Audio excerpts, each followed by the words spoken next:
Hello, I am urologist Omer Erdamakaya. Today I will have a short video presentation on what prolactin is, what problems it creates in men. The most well-known feature of prolactin is one of the most important hormones that enable the woman to secrete milk during the lactation period, that is, the breastfeeding period. In men, it can cause problems when it's too high or low. Prolactin is a hormone secreted from the pituitary gland. In men, when it's high, it creates problems such as loss of sex drive and infertility. When we check these levels, we see that prolactin is above 100. This is way higher than normal levels. The normal level is around 13. In patients with levels above 100, we see that large amounts of prolactin are produced in small glands, namely small areas within the pituitary gland, which we call adenoma. Here, patients get a very rapid response from treatment for high prolactin. Especially during puberty,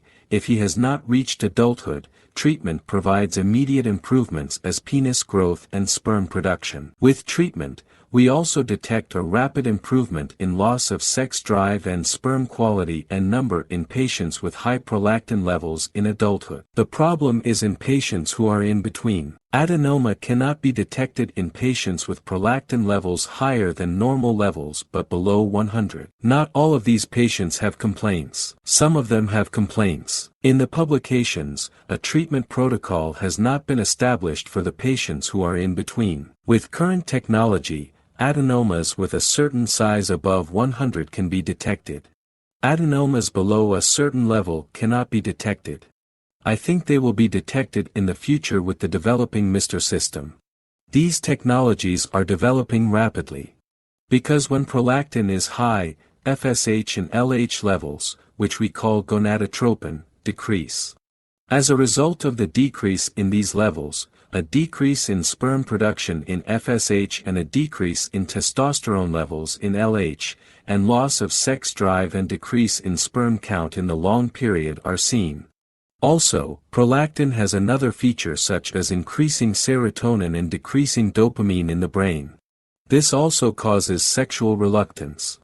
Also, when prolactin level after sexual intercourse was checked in the blood, an increase of prolactin was seen.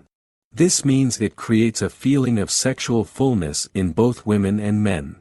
Especially in women, because prolactin is high during breastfeeding, the woman is protected from pregnancy and experiences a period of loss of sex drive. When breastfeeding is over, loss of sex drive disappears. There's also a test called the prolactin pool. In the prolactin pool test, macroprolactin, other forms of prolactin, are evaluated. The aim here is to determine whether the patient with high prolactin level is a false positivity, in other words, whether other forms of prolactin are high. If the other forms are high and the patient has no symptoms or complaints, it can be evaluated with an approach that does not require any treatment. But if there is macroprolactin, the patient may have complaints. The treatment for this situation is a little more complicated. Further clinical evaluations of the prolactin pool are ongoing. Apart from that, as I said, the most common problem for men is loss of sex drive and infertility. Therefore, we definitely check prolactin levels of patients who come to us with these two complications. Why is prolactin rising? There are many causes: head trauma, antipsychotic drugs, immune system diseases, liver diseases, goiter diseases, stress. In these, prolactin levels can be corrected with causative treatments. Thanks for listening, best regards.